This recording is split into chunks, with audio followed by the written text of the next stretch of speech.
अरे यार तुम्हारी एबिलिटी तो कमाल की है लॉ, पर इससे मेरी बहुत सारी एनर्जी चली जाती है। और लॉ अपने पावर का यूज करके इसके अंदर फंसे उन बुलेट्स को बाहर निकाल देता है जो कि डोफ्लामिंगो ने इस पर दागी थी, जैसा कि हम पिछले पार्ट्स में देख चुके हैं। तो ठीक है, चलो जाकर मिंगो की बैंड बजाते हैं। पर तभी लॉ लूफी को रोक देता है और इससे बताता है कि हम डोफ्लामिंगो को ऐसे ही नहीं हरा सकते हैं, हमें इसके लिए एक प्लान बनाना होगा। तभी हम देखते हैं कि पीछे से कोई इन पर नजर रख रहा होता है और इन दोनों की न्यूज शुगर को बता देता है, जिसके बाद शुगर इन दोनों की तरफ आगे बढ़ते हुए कहती है, 10 साल मैंने अपनी जिंदगी के 10 साल उन टॉयज को बनाने में गुजार दिए। एक ही करके हजारों की तादाद में उन टॉय स्लेव्स को तैयार किया, पर उस पागल ने आकर सब कुछ बर्बाद कर दिया। मेरी 10 साल की मेहनत को एक ही झटके में खराब कर दिया। पर अब मैं अपना बदला जरूर लूंगी। मुझे बस अपने इस हाथ से उन लोगों को टच करना है और फिर स्ट्रॉ हेड्स, तुम्हारी एग्जिस्टेंस इस दुनिया से मिट जाएगी। और ऐसा बोलकर शुगर इन दोनों की तरफ आगे बढ़ने लगती है और वापस से हम उस कांजिरो और किनेमोन को देखते हैं, जहाँ पर कांजिरो उस से कहने लगता है, इंतजार करवाने के लिए माफी चाहता हूँ, ये तैयार है। अच्छा तो तुमने वो ड्राइंग बना ली? हाँ चलो देखते हैं। हाँ ये तो बिल्कुल परफेक्ट है। हाँ क्या सच्ची में? पर मुझे तो अब भी बता ही लग रहा है। और उस एक अजीब सी चीज को तैयार करता है। ठीक है अब ये तैयार है, मैं इसे बैग वॉर्म कहूंगा क्योंकि ये मेरा वो स्पेशल हमला है जिससे मैं शुगर को टेक डाउन करने वाला हूँ। और शुगर की एग्जैक्ट लोकेशन वॉलेट से पूछने लगता है और वॉलेट अपनी ताकतों का यूज करके रॉयल पैलेस के अंदर शुगर को ढूंढने लगती है और इसे शुगर मिल जाती है, जो कि लूफी और लॉ की तरफ ही तेजी से आगे बढ़ रही होती है। और वॉलेट उस सब को भी इस बात को बता देती है, जिसके बाद किंग रिकू, कैप्टन टैंक ऊपर आ रहे उन सभी लोगों को नीचे गिराने के लिए आगे बढ़ते हैं ताकि उस सब को अपने अटैक को लॉन्च करने के लिए समय मिल जाए। शुक्रिया बूढ़े आदमी, तुम्हारा शुक्रिया।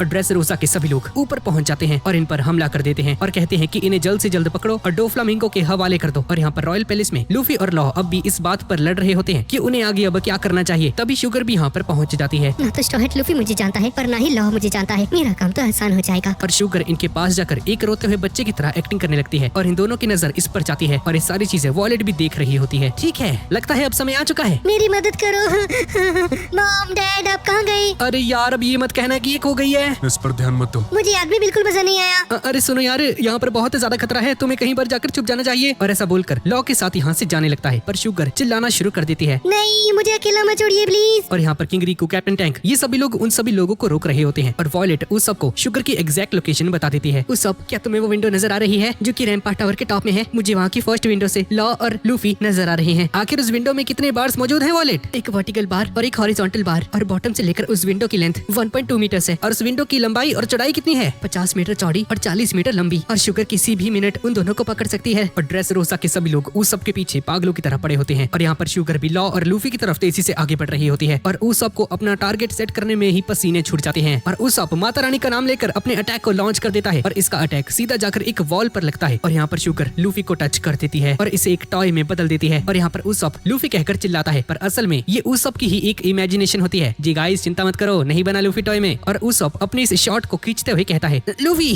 तुम्हारे बिना मैं किसी समुद्र को नहीं देखना चाहता, और चाहे कुछ भी हो जाए मैं ये करके दिखाऊंगा। शुगर तुम नहीं बचोगी। और अपने अटैक को लॉन्च करने के लिए तैयार हो जाता है, लेकिन तभी उस सब देखता है कि इसकी नजरों के सामने वक्त रुक सा जाता है और चीजें बिल्कुल अलग तरीके से दिखना शुरू हो जाती हैं। और उस सब को वो विंडो बिल्कुल क्लियरली नजर आने लगती है और वो तीनों भी क्लियरली नजर आने लगते हैं। और उस सब फाइनली अपने अटैक को लॉन्च कर देता है और यहाँ पर मौजूद सभी लोगों की नजरें उस सब के इस हमले पर जाती हैं। और उस सब का ये हमला सीधा फ्लावर फील्ड से होते हुए उस विंडो के अंदर से सीधा शुगर की तरफ बढ़ रहा होता है। ये देखकर शुगर चौंक जाती है और शुगर उस चीज को देखकर शॉक्ड रह जाती है और उस सब के उसी स्पेशल फेस को देखती है और पहले की तरह ही डर जाती है। और इसे देखकर इस हद तक डर जाती है कि डर के मारे यहीं पर बेहोश हो जाती है। जिसके बाद हमें पता चलता है कि उस अपने कांजिरो को ऐसा फेस ड्रॉ करने के लिए कहा था और शुगर के वापस से पास आउट होने की वजह से वो सारे जायंट टॉयज काम करना बंद कर देते हैं। और उस सब की स्नाइपर स्किल्स को देखकर उस सब को मुझे यकीन नहीं होता कि तुम इतने जबरदस्त स्नाइपर हो। क्या बात है भाई, उस सब कमाली कर दिया भाई इसने तो। अपना उस सब इतना भी यूजलेस नहीं है गाइस। और उस सब के इस कारनामे को देखकर यहाँ पर मौजूद सभी लोग हैरान हो जाते हैं। इसके बाद हम वापस से लूफी और लॉ को देखते हैं, जहाँ पर लूफी लॉ को लेकर अपने हाथ को स्ट्रेच करके सीधा रॉयल पैलेस के टॉप पर पहुंच जाता है और सीधा डोफ्लामिंगो के पास पहुंच जाता है। मिंगो हम यहाँ पर आ चुके हैं। और इन दोनों को यहाँ पर देखकर डोफ्लामिंगो भी स्माइल करने लगता है, तो तुम आ ही गए हाँ। और वॉलेट सभी को इस बात को बताती है कि लूफी और लॉ ने ये कर दिखाया। दोनों डोफ्लामिंगो के सामने पहुंच चुके हैं और यहीं पर इनकी बैटल होने वाली है। लूफी तुमने ये कर दिखाया। तुम लोग मुझे एक बात बताओ, आखिर तुम लोग यहाँ पर क्या करने आए हो? हाँ तुम्हारी बैंड बजाने? हाँ मेरा भी कुछ ऐसा ही है डोफ्लामिंगो। अच्छा ऐसा है हाँ, तुमने मुझे निराश किया। अब शुगर के नॉकआउट हो जाने की वजह से सभी जायंट टॉयज वापस से अपनी नॉर्मल फॉर्म में आ जाते हैं और ये देखकर ग्लैडियस सोचता है, अरे नहीं क्या शुगर वापस से नॉकआउट तो नहीं हो गई? और यहाँ पर रॉयल पैलेस के टॉप के ऊपर बेलेमी को नीचे पड़ा हुआ देखकर लूफी शॉक्ड रह जाता है। क्या तुम्हें इसकी परवाह है? और लूफी मॉकडाउन में हुए उस इंसिडेंट को याद करता है जहाँ पर इसके और बेलेमी के बीच में लड़ाई हुई थी। आखिर तुम लोग दोस्त कब बने? हाँ बेलेमी को जाने दो, ये तो विनर ही डिसाइड डिसाइड करेगा? ये खुद ही मेरे पास मरने के लिए आया है। मैंने तो इसे एक मौका भी दिया था और वो ये था कि अगर तुम्हें जान से मार देता है तो मैं इसे एक एग्जीक्यूटिव बना दूंगा, पर इसमें भी नाकाम रहा, तो अब इसे मरना होगा। और तुम्हें भी ऐसा ही लगता है ना बेलेमी? और मिंको ने मार मार कर बेलेमी की हालत खराब कर दी है। चाहे तुम जितनी मर्जी कोशिश कर लो, तुम हमेशा ऐसे ही रहोगे। आखिर तुम्हारी हिम्मत कैसे हुई? और लूफी का दिमाग खराब हो जाता है। मैंने कहा बेलेमी को जाने दो, मिंको। और डोफ्लामिंगो पर हमला करने के लिए आगे बढ़ता है और अपनी जोरदार किक का यूज करके डोफ्लामिंगो पर अटैक कर देता है। पर डोफ्लामिंगो अपनी जगह बेलेमी के फेस को लेकर आता है और सीधा किक बेलेमी के फेस पर जाकर लग जाती है। सॉरी बेलेमी।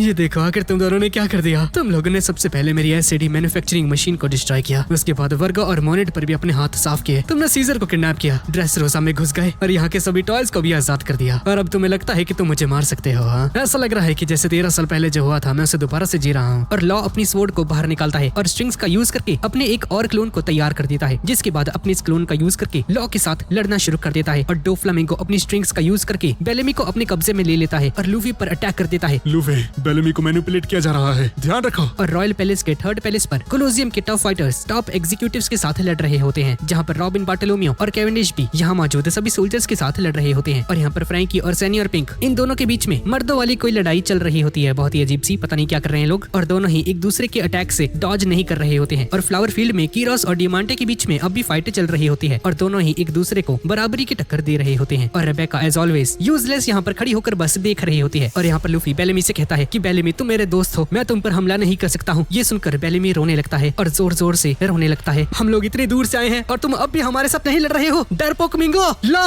मुझे अभी के अभी इसकी बैंड बजानी है, इसने मेरा दिमाग खराब कर दिया है। और लूफी गुस्से के साथ डोफ्लामिंगो की तरफ तेजी से आगे बढ़ता है। अरे पागल कहीं का, मैंने तुमसे कहा था ना ये हमारी अल्टीमेट स्ट्रेटजी है। लूफी नहीं। पर लूफी तेजी से डोफ्लामिंगो के क्लोन की तरफ आगे बढ़ रहा होता है। बेवकूफ कहीं के, इसके लिए तुम्हें सबक जरूर सिखाऊंगा लूफी। और लूफी डोफ्लामिंगो के उस क्लोन को हरा देता है और डोफ्लामिंगो पर एक हमला कर देता है, जिसे देखकर बेलेमी भी शॉक रह जाता है। अब डोफ्लामिंगो उठकर खड़ा हो जाता है। तुमने देखा ना, उस समय नहीं मरा, ये स्ट्रेटजी दोबारा से काम नहीं करने वाली है लूफी। जिसके बाद डोफ्लामिंगो दोबारा से उस क्लोन का यूज करके इन पर अटैक करता है और लूफी और उस क्लोन बॉडी के बीच में दोबारा से फाइट होना शुरू हो जाती है। इसके बाद हम साबू को देखते हैं और साबू फूजितोरा की बातों को याद कर रहा होता है और कोआला इसे होश में लेकर आती है। और फूजितोरा इससे कह रहा होता है कि नेवी और डोफ्लामिंगो एक ही सिक्के के दो पहलू हैं और नेवी कभी भी इस कंट्री में हीरो नहीं बन सकती है। जिस पर साबू इसे कहता है कि अगर किसी ने नोटिस कर लिया कि आखिर तुम क्या सोच रहे हो तो नहीं, क्योंकि मुझे तो रेवोल्यूशनरी आर्मी के चीफ ऑफ स्टाफ ने रोक लिया था। ये सुनकर साबू एक स्माइल करता है। और यहाँ पर फूजितोरा का मतलब ये था कि पिछले 10 सालों से नेवी ने ड्रेस रोजा के लिए कुछ भी नहीं किया है। नेवी तो बस डोफ्लामिंगो के हाथों की कठपुतली बनकर यहाँ पर बस काम कर रही थी। हालांकि इन लोगों को डोफ्लामिंगो के कारनामों के बारे में बहुत पहले से ही पता था, पर फिर भी इन लोगों ने कुछ नहीं किया। इसलिए फूजितोरा चाहता है कि यहाँ के हीरोज वही लोग बने जिन लोगों ने इस कंट्री के लिए लड़ाई की है। इसके बाद हम किंग रिकू और बाकी सभी को देखते हैं और इन सभी को बंदी बना लिया गया होता है। पर तभी कुछ पायरेट्स यहाँ पर आकर आम सिटीजन्स पर अटैक कर देते हैं, पर किंग रिकू इन सभी की जान बचा लेते हैं और यहाँ पर मौजूद बाकी लोगों की हालत भी खराब कर देता है और बाकी सभी को भी फ्री कर देता है। और ड्रेस रोजा के सभी लोग किंग रिकू को झुककर प्रणाम करते हैं। पर तभी हम देखते हैं कि सभी लोग कुछ ऐसा देख लेते हैं जिसे देखकर हैरान रह जाते हैं, क्योंकि यहाँ पर फूजितोरा बैठा होता है। किंग रिकू,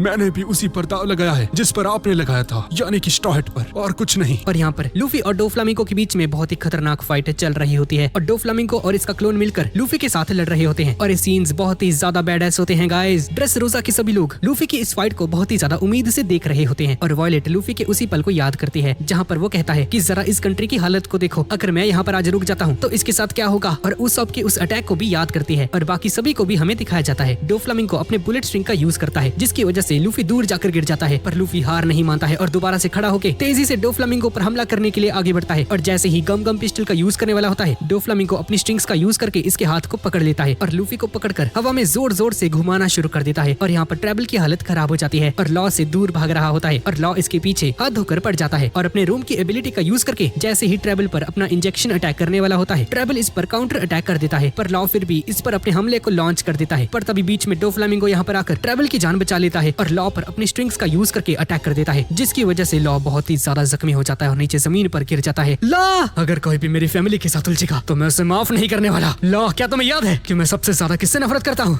और लूफी लॉ की तरफ बढ़ रहा होता है, पर तभी डोफ्लामिंगो अपने उस क्लोन को लूफी के सामने भेजकर इस पर अटैक करता है, जिसके बाद डोफ्लामिंगो लूफी पर अपनी एक किक का यूज करके हमला करता है और लूफी हवा में उड़ जाता है। और तभी डोफ्लामिंगो इसे अपनी स्ट्रिंग से पकड़कर नीचे जमीन पर ला फेंकता है और लूफी को बेलेमी की तरफ तेजी से आगे लेकर जाता है मुझसे दूर रहो और बेलेमी का यूज करके लूफी पर हमला करवाता है। क्या तुम्हें सच में लगता है कि तुम मुझे हरा सकते हो लॉ? एक बात ध्यान से सुन लो, मेरी रगों में जिनका खून दौड़ता है वो असल में सेलेस्टियल ड्रैगन्स थे। ये सुनकर लूफी, बेलेमी और लॉ शॉक्ड रह जाते हैं और ऐसा बोलकर डोफ्लामिंगो अपने पास्ट के कुछ सीन्स को याद करने लगता है। पर एक दिन मेरे पिता ने ये फैसला किया कि अब से वो एक आम इंसान की जिंदगी गुजारेंगे। उन्होंने इतनी बड़ी ताकत को छोड़ दिया। मेरा फादर एक बेवकूफ इंसान था और जब मैं 10 सालों का था मैंने इस धरती के ऊपर स्वर्ग और जन्नत को दोनों को देख लिया था, जिसके बाद मैंने अपने पिता को मार दिया क्योंकि इन सभी की जड़ वो ही था और मैंने उसके कटे हुए सर को मैरी जॉयस में भेज दिया। पर उन सेलेस्टियल ड्रैगन्स ने हमारी फैमिली को एक्सेप्ट नहीं किया और उसी पल से मैंने ये कसम खाई कि मैं इस दुनिया में मौजूद हर एक चीज को तबाह कर दूंगा।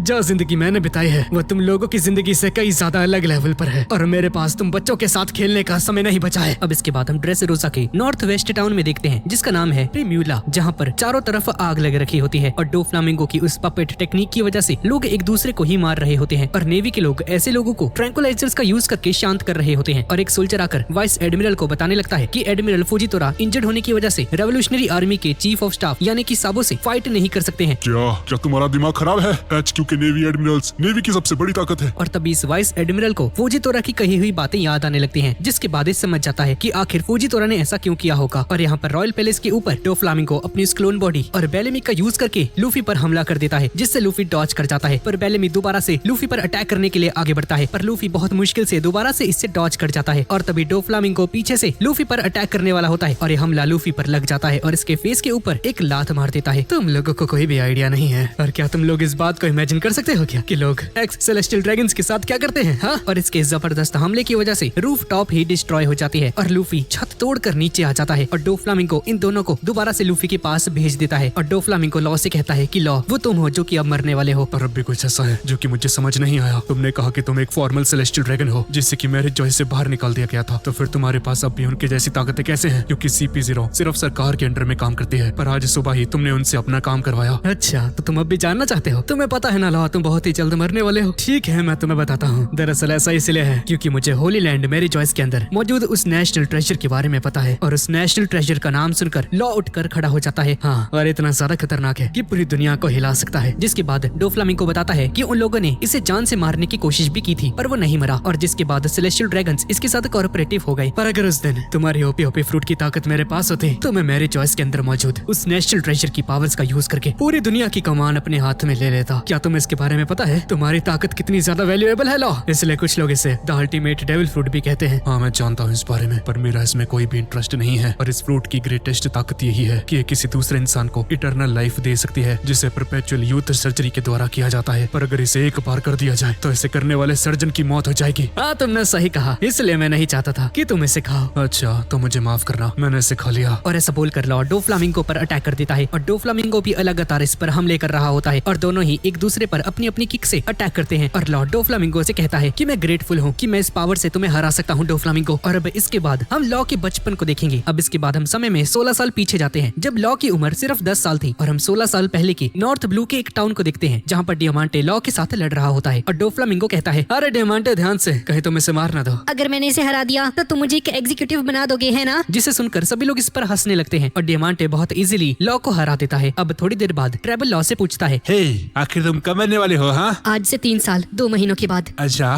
तो क्या तुम्हें ये किसी डॉक्टर ने बताया है? मेरे पिताजी एक डॉक्टर हुआ करते थे और मैंने इसे अपने मेडिकल डेटा में पाया था और इन 3 सालों में मैं जितना हो सके उतने ज्यादा लोगों की जान लेना चाहता हूँ और सब कुछ तबाह करना चाहता हूँ। और तभी बेबी 5 यहाँ पर आ जाती है और बताती है कि कोरासन वापस आ चुके हैं। और तभी हम देखते हैं कि कोराजोन यहाँ पर आ चुका है और जैसे ही रूम में एंटर होता है फिसल कर नीचे गिर जाता है। और ये देखकर बेबी 5 और बफेलो जोर जोर से हंसना शुरू कर देते हैं। और ट्रेबल लॉ को बताता है कि ये आदमी जो कि अभी अंदर आया है ये हमारी तरह ही एक एग्जीक्यूटिव है और एक कैप्टन डोफी का सगा भाई है, पर पास्ट में हुई किसी घटना की वजह से ये अब बोल नहीं सकता है। और हाँ, इसे बच्चे बिल्कुल भी पसंद नहीं है, तो तुम थोड़ा सा केयरफुल रहना। जिसके बाद कोराजोन लॉ को उठाकर खिड़की से बाहर फेंक देता है। ये क्या तरीका है भाई? और लॉ सीधा जाकर जंक यार्ड में गिर जाता है और लॉ बहुत ही ज्यादा इंजर्ड हो जाता है। डैम, मैं इस आदमी को मार दूंगा। और ऐसे ही कोराजोन रोज लॉ को उठाकर बाहर फेंक देता है क्योंकि इसे बच्चे बिल्कुल भी पसंद नहीं थे। ऐसे ही हफ्तों गुजर जाते हैं जिसके बाद डोफ्लामिंगो लॉ को अपने पास बुलाता है और लॉ की बॉडी पर बने उन व्हाइट मार्क्स को देखकर यहाँ मौजूद सभी लोग डर जाते हैं। और गियोला बोलती है कि ये तो व्हाइट लीड डिसीज है और जो भी इसके कांटेक्ट में आएगा वो भी इससे इन्फेक्टेड हो जाएगा। क्यों? ये कंटेजियस है, तुम यहाँ से जाना होगा। लो गियोला,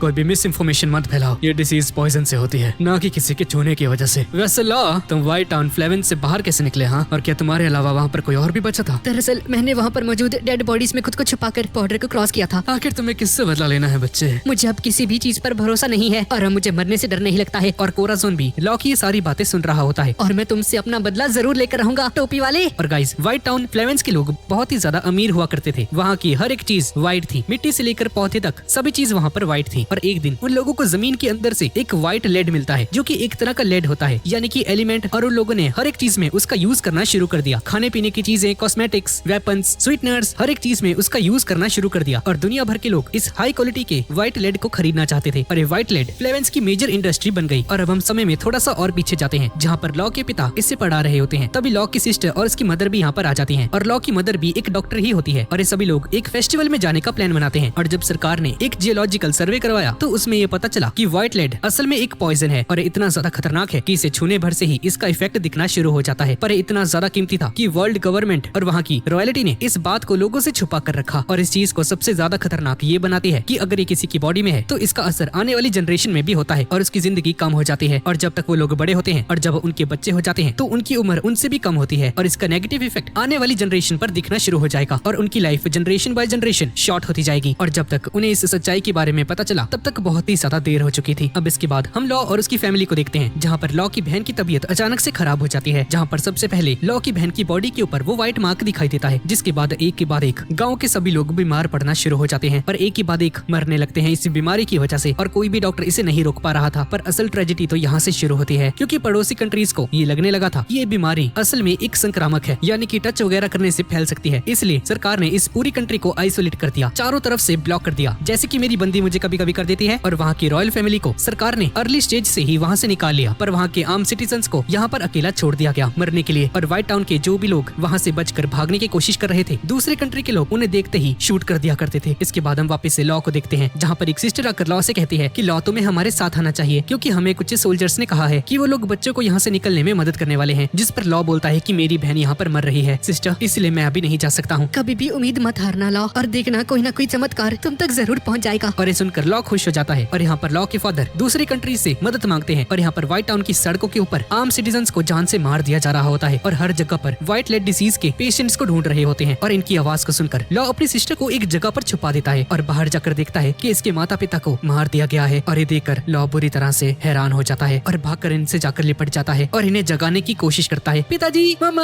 और लॉ की आवाज को सुनकर यहाँ पर बाकी के सोल्जर्स भी आ जाते हैं। पर लॉ खिड़की तोड़कर यहाँ से भागने लगता है और सोल्जर्स लगातार इस छोटे से बच्चे के ऊपर गोलियां चला रहे होते हैं। इसे भागने मत देना, पकड़ो उसे। लॉ बस किसी तरह से अपनी जान बचाने के लिए भाग रहा होता है और एक पुल के नीचे जाकर छिप जाता है। कुछ समय बाद रात हो जाती है और लॉ सड़कों के ऊपर घूम रहा होता है और इसी दौरान एक डेड बॉडी से टकरा जाता है और ये देखकर हैरान हो जाता है कि ये वही सिस्टर है। जिसके बाद लॉ बिलक बिलक कर रोने लगता है। उसे अपने दोस्त, घर वाले सभी की याद आती है कि कैसे सभी लोग पहले खुश रहा करते थे, पर आज इसकी नजरों के सामने ही सभी लोग मारे जा चुके हैं। और लॉ चिल्ला चिल्ला कर रो रहा होता है।